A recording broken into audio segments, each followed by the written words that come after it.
Come on, everyone. Okay, no, I wait. Okay. Wait.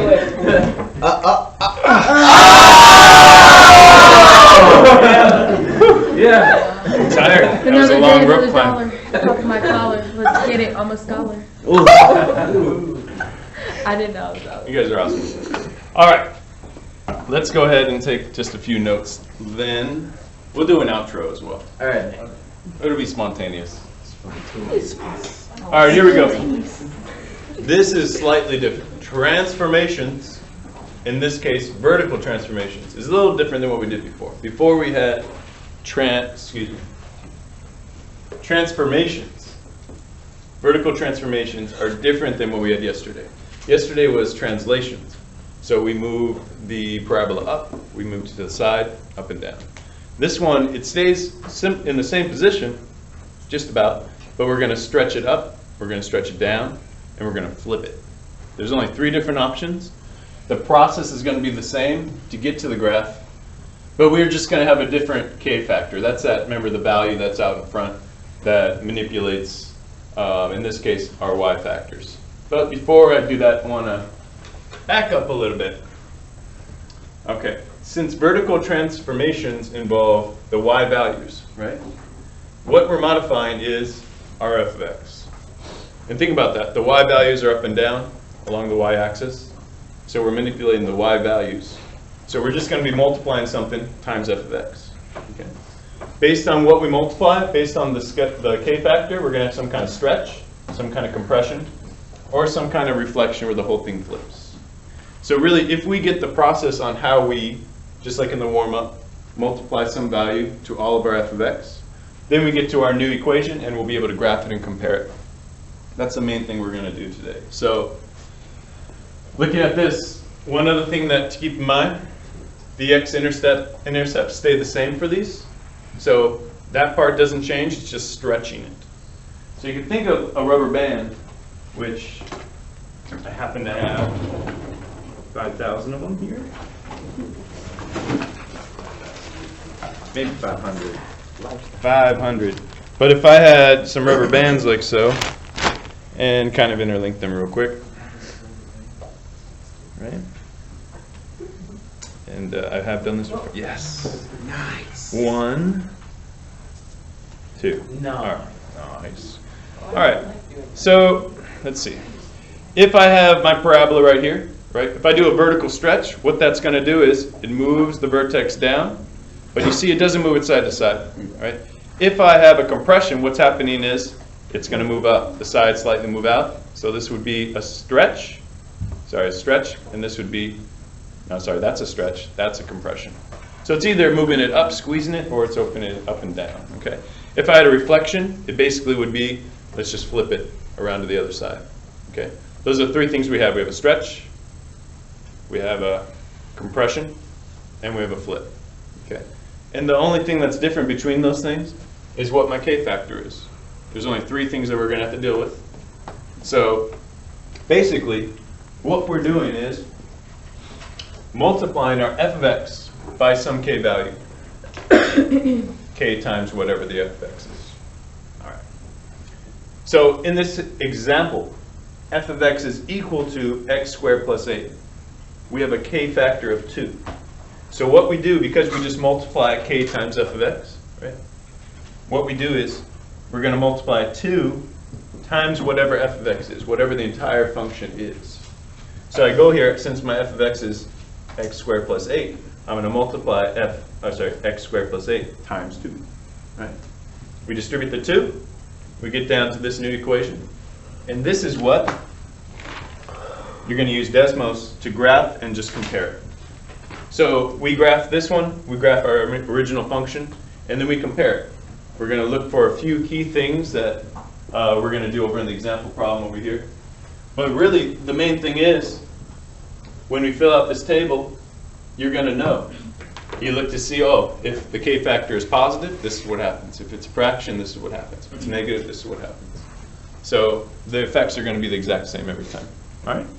So go ahead and, if you haven't, go ahead and jot this table down. The type, the K factor, and the graph. We'll look at one at a time. Actually, just kind of get the headings up here. I'm going to do one at a time, so you don't have to have all of it. Maybe I'll take the elevator out. That'll be my outro. Oh yeah. For the stairs. Why take the stairs when you could take an elevator? That's smart. Anybody know that reference? No. Oh, I think I know. Austin Powers. That's what I remember. Oh yeah. Dr. Evil. Dr. Evil. All right. Let's see. All right. Vertical stretch. When we have the rubber band, and we do the stretch, right? Then we have our parabola. We're going to stretch it. So we bring it down. It stretches it along a vertical stretch. Okay. And when we have that situation, that's when k is greater than 1. If our k value is 1, 2, 3, 4, 5, actually it has to be greater than 1, so it has to be 1.1, 2, 3, 4, all those numbers. We're going to have a stretch. And go ahead and we'll put the original function that we had to graph. And now let's put the stretch in dashed lines. So remember that it has the same x-intercepts. So these are going to stay the same. The only thing that's different is now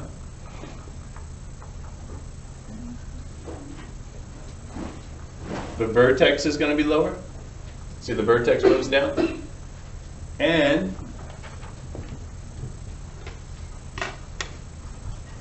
the x-intercepts stay the same. And you can see it's just kind of stretched up and down.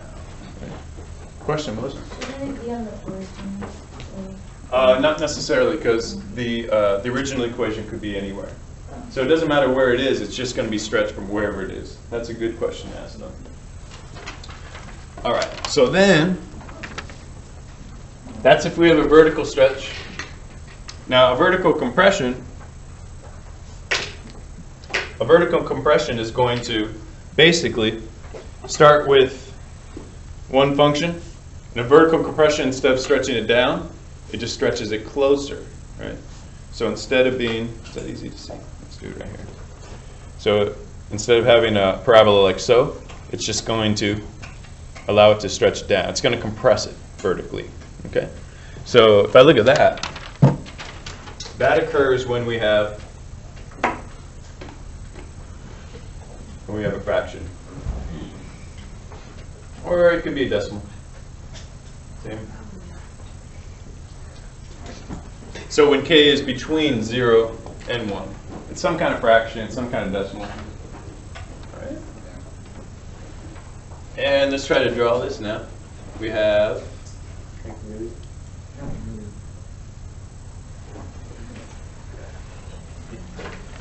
our starting function. And if this is, actually let's make this a little bit larger.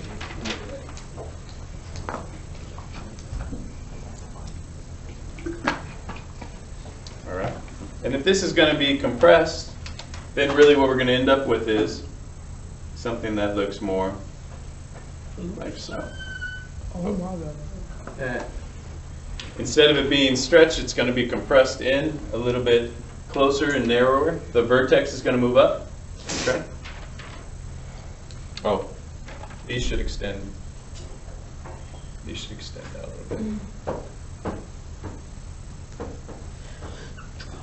Because actually what happens is it's getting squished, right? As it gets squished, it does become a little wider because we know that it has the same x-intercepts. I should have put those perfectly right there to start. Okay. But you'll see that each graph, based on what you're starting with, is gonna just be compressed and might look slightly different. All right. The last thing we have to do is when we reflect it. The nice thing about tomorrow is it's going to be really similar. We're just going to, instead of applying it to our y values, we're going to apply it to the x values. Let's see if we get to that lesson tomorrow. Let's start with this though. When k is, wait for the outro. When k is negative, right? When k is negative, then we have a reflection. Let's go ahead and make it like this. Go ahead and draw your original function. And then what we're going to do is we have to recall and remember that the x-intercepts stay the same. But we're going to basically just reflect it like so. So it takes the whole thing, flips it upside down. And look at, doesn't that make sense? Let's think about this.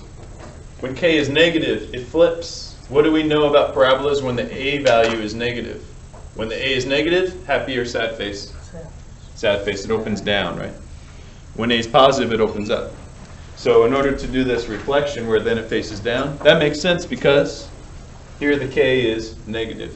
That's going to make the whole thing negative. That's why we're going to flip it. Okay? All right. So far, so good? It seemed like a lot of extra, right? But it's actually just, this is how it affects it every time. Here are 3 options. Okay. Now, we're going to look over here.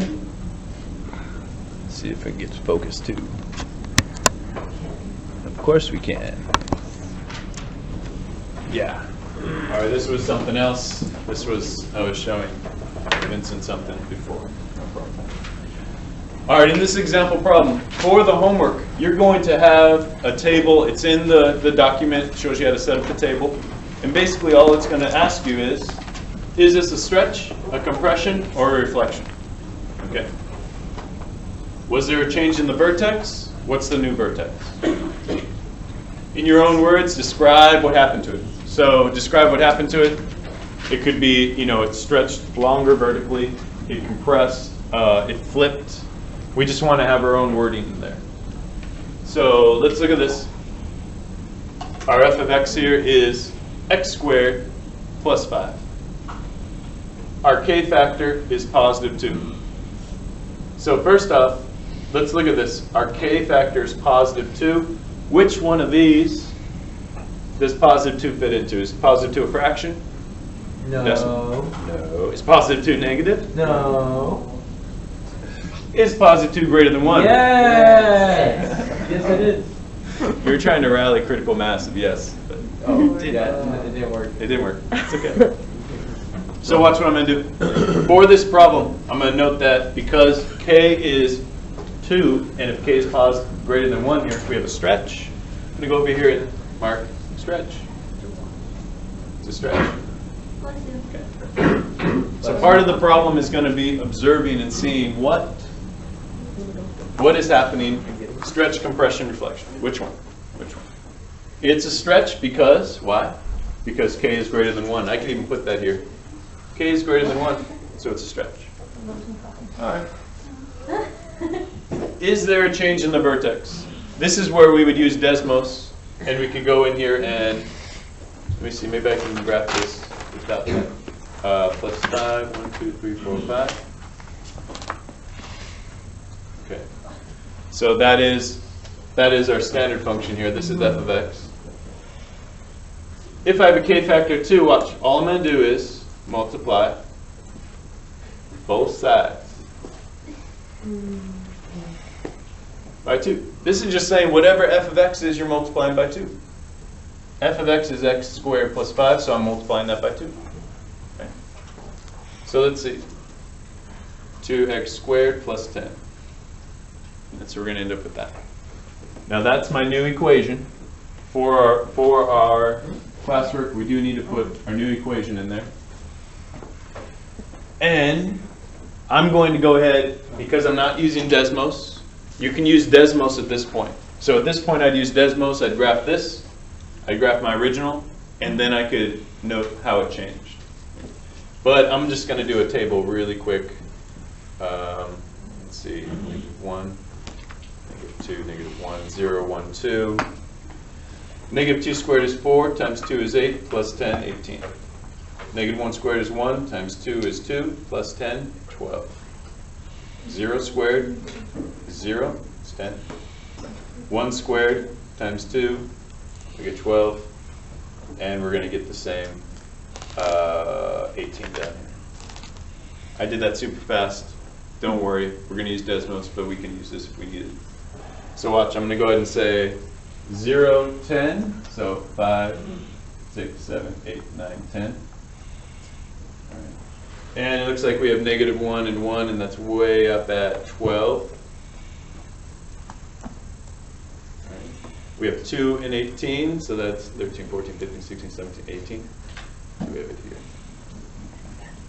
All right. So we just had our new graph come together really quick. Does the black graph here, our original f of x, does it have any x-intercepts?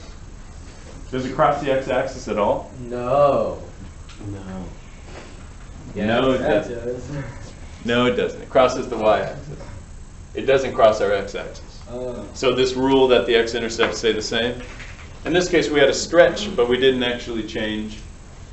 We didn't have any x-intercepts in common. Okay.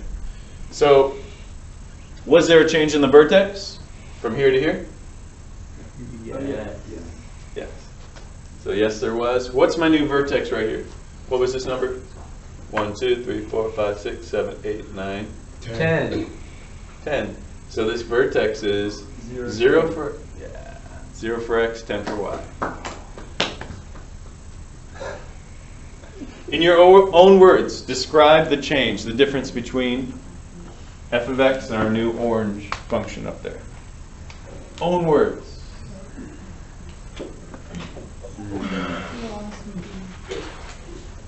In asking for the own words.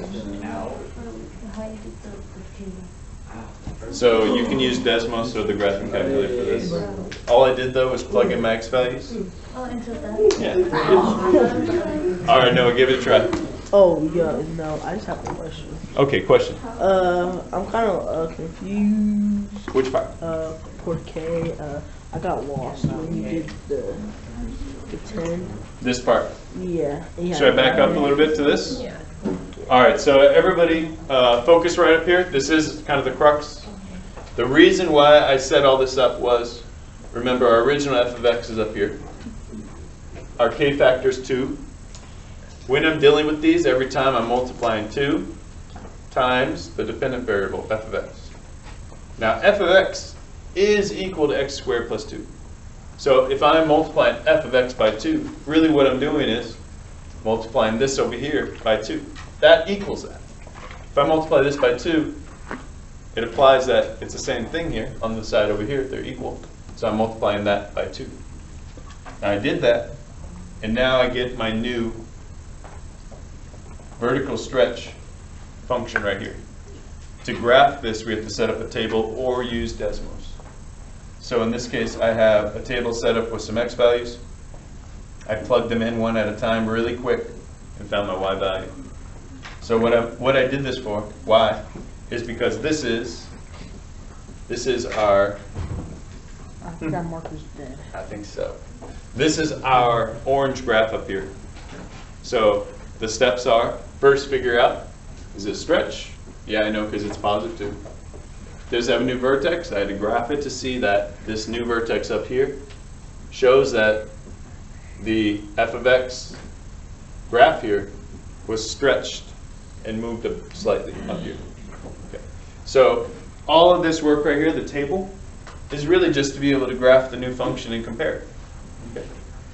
So we have a starting function, we have a k factor. We use the k factor to find our new function after we've stretched it.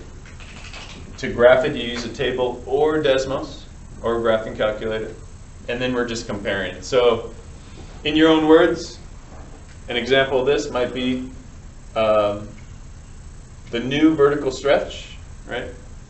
The vertex moves up, and it's stretched, elongating the graph.